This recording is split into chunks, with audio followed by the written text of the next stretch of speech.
So ಈ sim ಅಂದ್ರೆ ಏನು ಅಂತ ಎಲ್ರಿಗೂ ಗೊತ್ತಿರಬಹುದು ಅಂತ ಅನ್ಕೊಂಡಿದೀನಿ. ಸೊ ಗೊತ್ತಿಲ್ಲ ಅಂದ್ರೆ ಕೆಲವೊಂದು ಐಫೋನ್ಸ್ ಅಲ್ಲಿ ಇನ್ಬಿಲ್ಟ್ ಆಗಿ ನಾವು ಎಕ್ಸ್ಟರ್ನಲ್ ಆಗಿ ಸಿಮ್ ಹಾಕಕ್ಕಾಗಲ್ಲ, ಮದರ್ ಬೋರ್ಡ್ ನಲ್ಲಿ ಸಿಮ್ ನ ಚಿಪ್ ಅನ್ನ ಇನ್ಬಿಲ್ಟ್ ಮಾಡಿರ್ತಾರೆ. ಸೊ ನಾವು ನೆಟ್ವರ್ಕ್ ಆಪರೇಟರ್ ಹತ್ರ ಹೋಗಿ ಅದನ್ನ ನಾವು ಆಕ್ಟಿವೇಟ್ ಮಾಡಿಸ್ಕೊಬಹುದು, ನಮಗೆ ಯಾವ ನಂಬರ್ ಬೇಕೋ ಅದಕ್ಕೆ.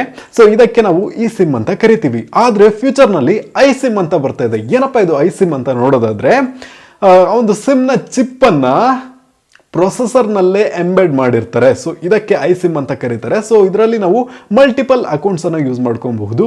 ವಾವ್, ಅಂದ್ರೆ ಫ್ಯೂಚರ್ ನಲ್ಲಿ ನಾವು ಎಷ್ಟು ನಂಬರ್ ಅನ್ನ ಬೇಕಾದ್ರೂ ಇಟ್ಕೊಬಹುದು, ಯಾವ ನೆಟ್ವರ್ಕ್ ನಲ್ಲಿ ಬೇಕಾದ್ರೂ ಇಟ್ಕೊಬಹುದು. ಸೊ ಆ ತರ ಒಂದು ಕಾನ್ಸೆಪ್ಟ್ ನಲ್ಲಿ ತರ್ತಾ ಇದ್ದಾರೆ. ಸೊ ನೋಡೋಣ ಇದು ಯಾವಾಗ ಬರುತ್ತೆ ಅಂತ. ಸೊ ಇದರಿಂದ ಏನು ಯೂಸೇಜ್ ಅಂತ ನೋಡೋದಾದ್ರೆ, ಸೊ ನಮಗಂತೂ ಏನು ಯೂಸ್ ಇಲ್ಲ. ನಾವು ಸಿಮ್ ಅನ್ನೇ ತೆಗಿಯಕ್ಕಾಗಲ್ಲ. ಏನಾದ್ರೂ ಪ್ರಾಬ್ಲಮ್ ಆಯ್ತು ಅಂದ್ರೆ ಮೊಬೈಲ್ ನ ತೆಗೆದು ಬಿಸಾಕಿ ಹೊಡೆದಾಕ್ಬೇಕು. ಸ್ಮಾರ್ಟ್ ಫೋನ್ ಮ್ಯಾನುಫ್ಯಾಕ್ಚರಿಗೆ ಒಂದು ಬೆಸ್ಟ್ ವಿಷಯ ಏನಪ್ಪಾ ಅಂತ ನೋಡೋದಾದ್ರೆ, ಸ್ಮಾರ್ಟ್ ಫೋನ್ ಅನ್ನ ಇನ್ನೂ ಚಿಕ್ಕದಾಗಿ ಸ್ಲಿಮ್ ಆಗಿ ಮಾಡಬಹುದು. ಸೊ ಮಾಹಿತಿ ಇಂಟ್ರೆಸ್ಟಿಂಗ್ ಅಂತ ಅನ್ಸಿದ್ರೆ ಈ ವಿಡಿಯೋನ ಎಲ್ರಿಗೂ ಶೇರ್ ಮಾಡಿ.